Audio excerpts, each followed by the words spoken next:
बात नहीं। आप जरा स्टोरी सुन लें। अलाउंस की नेचर क्या होती है? Fixed, pre decided, part of salary. ये कुछ उसकी कैरेक्टरिस्टिक्स हैं कि ये अलाउंस। अब बहुत से जहाँ पे अलाउंसेस होते हैं, fuel allowance, mobile allowance, house rent allowance, बहुत से अलाउंस हो गए। एजुकेशन से रिलेटेड भी अलाउंस हो सकता है। वहां पे एक अलाउंस मेडिकल अलाउंस भी होता है। अब अलाउंस में कोई ऐसी कंडीशन नहीं होती। जैसे मुझे अलाउंस मिल रहा है, फ्यूल अलाउंस, तो भी मेरे ऊपर तलवार नहीं रखी जाएगी कि आपने वो फ्यूल हर हाल में कंज्यूम करना है। वो कहेंगे हम आपको महीने का 20,000 रुपये फ्यूल अलाउंस दे रहे, तो आप फ्यूल में कंजूसी क्यों करते हैं? आप गाड़ी पे क्यों नहीं आते? आप लोकल पे क्यों आते हैं या आप बाइक पे क्यों आते हैं? मेरी मर्जी, मैं जैसे मर्जी आ जाऊँ। आप किसी के साथ क्यों आते हैं? मुझे बाउंड नहीं किया जा सकता। इसी तरह मेडिकल अलाउंस है, मुझे बाउंड नहीं कर सकते कि आपको बीमार होना पड़ेगा, अल्लाह माफ करे। वो कहेंगे ठीक है, ये आपका अलाउंस है,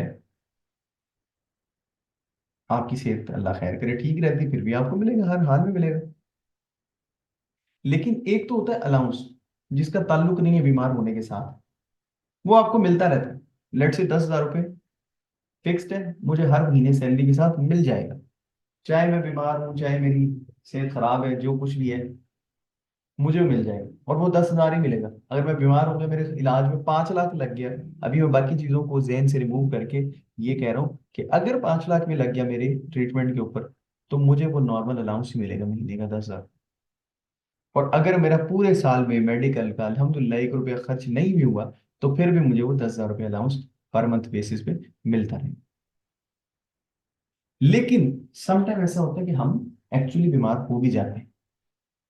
सेट डाउन हुई, बीमार हो गए, हॉस्पिटलाइज हो गए, खर्चे हो गए खासे, कोई सर्जरी हुई, मामला बढ़ गए, खर्चा बहुत ज्यादा हो, उसको हम कहते हैं मेडिकल फैसिलिटी। अब उसका खर्चा हमारा किसने उठाया? हमारी ऑर्गेनाइजेशन, हमारे इदारे ने हमारा खर्चा बेयर किया, या उसने हमारा इलाज करवा दिया, या उसने कुछ ऑप्शंस दिए हमें कि ये 3 4 5 हॉस्पिटल हैं पैनल पे, आप कहीं से भी जाके, जहां से आपकी सेटिस्फेक्शन हो, जाके ट्रीटमेंट ले लें, इलाज करवा लें।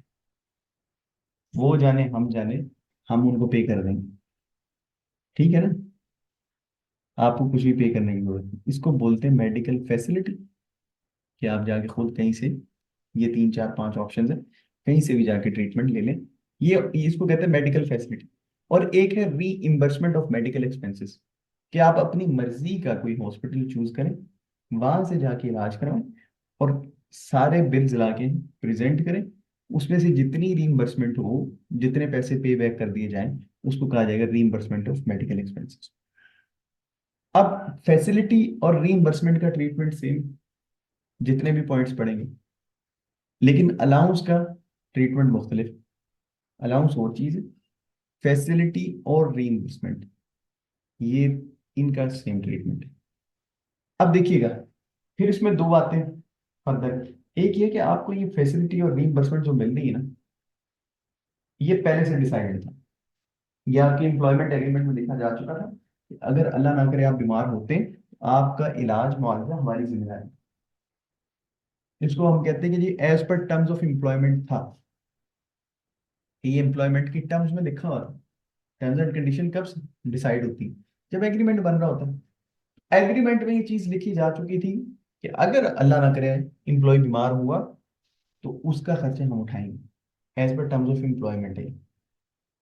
और एक ये है कि as per terms of employment नहीं था, लेकिन एम्प्लॉय बीमार हो सकता है और आपने उसका खर्चा उठा लिया। कहीं नहीं पहले डिसाइड हुआ था कि आपकी ये जिम्मेदारी हम लेंगे, लेकिन एम्प्लॉय बीमार इतना शदीद हुआ, या उसके हालात ऐसे थे कि देख के एम्प्लॉयर ने कहा यार ठीक है, इसका खर्चा उठा।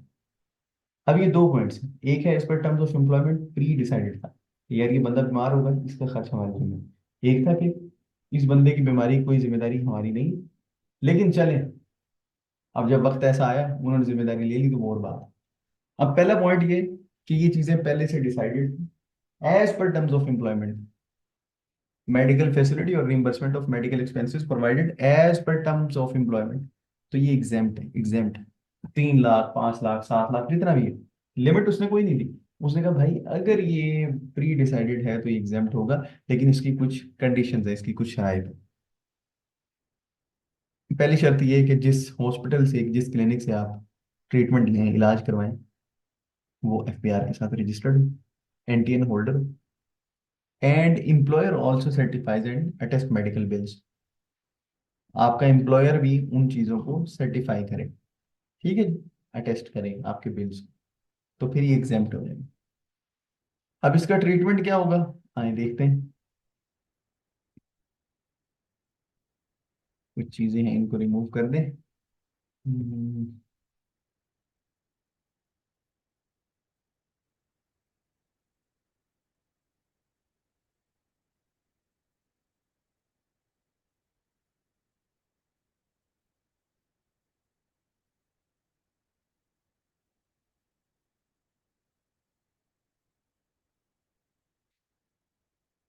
अब देखिएगा, एम्प्लॉय है, उसकी एनुअल सैलरी है 600,000 रुपीज, 6 लाख रुपए बेसिक सैलरी। बेसिक का बड़ा इंपॉर्टेंट रोल होता है। बेसिक वो सैलरी होती है जिसमें आपके कोई अलाउंसेस, कोई रीइंबर्समेंट, कोई बेनिफिट्स जो एडिशनल होते हैं, कोई टर्मिनेशन बेनिफिट्स, कुछ भी नहीं शामिल होता। अब इसमें आप फिलहाल अलाउंस को छोड़ दें। आप कहें जी एक्सपेंडिचर रीइंबर्समेंट हुई, बीमार हो गए, रीइंबर्समेंट हुई, कितने की रीइंबर्समेंट हुई, 4 लाख रुपए। अगर इस 4 लाख रुपए को टैक्सेबल इनकम का हिस्सा बनाया जाए, इसकी वजह से 10,000 रुपये टैक्स पे करना पड़ेगा। तो ये 6 लाख तक तो एग्जेम्प्ट था, उसके ऊपर जो 4 लाख रुपए का बेनिफिट मिला है, उसको जब हमने इनकम का हिस्सा बनाया, तो सिस्टम ने 10,000 रुपये टैक्स कैलकुलेट किया। अब आगे देखते हैं। लेकिन ये as per terms of employment हो तो एग्जेम्प्ट होगा। यहाँ पे लिखा जाएगा amount exempt from tax, amount exempt from tax, ठीक है जी? ये और तुम भी आप देख सकते हैं। अब देखिए, अब फायदा क्या हुआ। जो 10,000 का टैक्स था, उसने कैलकुलेशन कैसे की, उसने 1 मिलियन में से 4 लाख रुपए जो एग्जाम्प्ट था वो निकाल दिया। जो डिफरेंस आया वो 6 लाख रुपए, 6 लाख रुपए के ऊपर तो टैक्स ही कोई नहीं, तो लिहाजा देखिए कोई टैक्स नहीं, जीरो टैक्स हो गया। तो ये बेनिफिट होता है एग्जाम्पशंस का, एग्जाम्पशंस का ये फायदा होता है। अभी मैं आपको थोड़ा सा मजीद समझाता हूँ। ये 8 लाख रुपए, अगर मैं बेसिक सैलरी 8 लाख रुपए कर दूं और उसके अंदर इसको टैक्सेबल ना रखूं, इस तरीके से करूं, तो ये 12 लाख रुपया बनता है, और इसके ऊपर 15,000 रुपये टैक्स। लेकिन जैसे ही मैं इसको एग्जेम्प्ट में डालता हूँ और कैलकुलेट करता हूँ, तो अब कितना होगा, अब 5 हजार, तो वही डिफरेंस, वही 10,000 रुपये का आ रहा है, कि 10,000 रुपये का फर्क पड़ता है, ठीक है। अब सेकंड पॉइंट, वो कह रहे हैं मेडिकल फैसिलिटी और री इम्बर्समेंट ऑफ मेडिकल एक्सपेंसेस। यहाँ तक बात सही है, लेकिन पहले था कि provided as per terms of employment, अब है जी not as per terms of employment, कि पहले से डिसाइडेड कुछ नहीं था। हाँ, बंदा बीमार हो गया, अगले को थोड़ा सा रहम आ गया, खुदा तरसी उसके दिल में थी, उसने कहा ठीक है यार, आपके अखराजात एक्सपेंसेस हम बियर करते हैं। उस सूरत में उसने तो आप पे रहम किया, एफबीआर नहीं करेगा, वो कह रहे फुली टैक्सेबल है। जो आपका इलाज पे खर्चा आया है या जो पैसे आपको मिले इलाज के नाम पे, वो आप टैक्सेबल इनकम का पार्ट बनाएंगे, और एग्जाम्प्ट में नहीं लिख सकते। आप एग्जाम्प्ट में नहीं लिख सकते, आपको इसके ऊपर टैक्स पे करना है, ठीक है।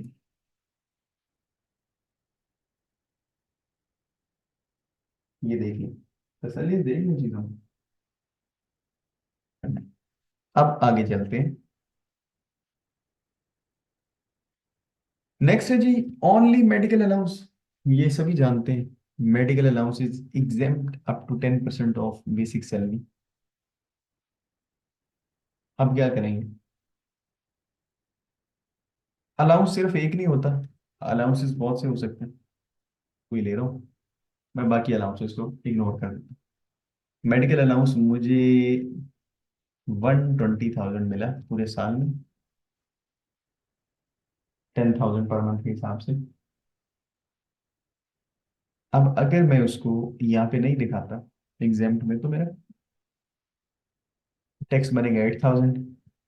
लेकिन क्योंकि वो 10% ऑफ बेसिक तक एग्जाम्प्ट है, यहाँ तक 8 लाख का 10% कितना, 80,000, मैं एग्जाम्प्ट में लिखता हूँ। अब देखिएगा, पहले 8,000 टैक्स आ रहा है शायद, अब कितना आएगा, 6,000। ठीक है, चले कुछ ना कुछ तो फर्क पड़ा ही है बेशक थोड़ा ही, लेकिन डिफरेंस तो आएगा।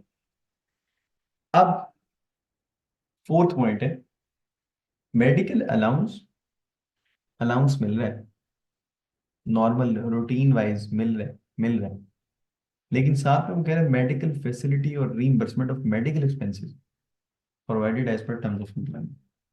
आपको ये बेनिफिट भी मिला। देखिए अलाउंस तो मिल रहा था, रूटीन में मिल रहा था, लेकिन मैं बीमार भी हो गया, मुझे ट्रीटमेंट की जरूरत पड़ी, मैं हॉस्पिटल गया, काफी खर्चा हुआ, वो खर्चा मेरी कंपनी ने, मेरे एम्प्लॉयर ने बर्दाश्त किया। तो इस सूरत में वो कह रहे हैं अब क्योंकि मुझे दो बेनिफिट मिले हैं मेडिकल के हवाले से एक साल में, एक टैक्स ईयर है लेकिन मेडिकल के हवाले से बेनिफिट्स दो, एक जो रूटीन में मिलता है जिसको हम अलाउंस कहते हैं, और एक अनयूजुअल है, यानी कि बीमार होने की सूरत में। तो वो कह रहा है कि दोनों को हम एग्जाम्प्ट नहीं कर सकते। अब उनमें से हम जरा थोड़ा सा देखेंगे क्या है, टैक्स पेयर को क्या फायदा है, टैक्स पेयर का बेनिफिट इसमें कि अलाउंस को टैक्सेबल कर दिया जाए, क्योंकि अलाउंस का फिगर नॉर्मली कम होता है, और जो फैसिलिटी और रीइंबर्समेंट है उसका फिगर बड़ा होता है, उसको एग्जाम्प्ट कर दिया जाए। उसने ऐसे ही किया, उसने कहा कि अलाउंस का फिगर क्योंकि छोटा होता है उसको हम फुली टैक्सेबल कर देते हैं, फैसिलिटी और रीइंबर्समेंट का फिगर बड़ा होता है उसको हम एग्जाम्प्ट रखते हैं। कैसे होगा, सिंपल, आपने एक काम करना है, यहाँ से एग्जाम्पशन खत्म करनी। लेट से जी ये आपका पूरे साल का अलाउंस था मेडिकल का, इसको आपने पार्ट ऑफ टैक्सेबल इनकम रखना है। ये आपकी फैसिलिटी थी मेडिकल, अगर तो बिल फर्ज इसके ऊपर एग्जाम्पशन ना मिल रही हो तो बड़ा टैक्स लगेगा, 30,000 रुपये। लेकिन जैसे ही ये एग्जाम्पशन आप देखेंगे तो बहुत रिलीफ फील करेंगे, 30 से बात बहुत नीचे आ जाएगी। हम्म,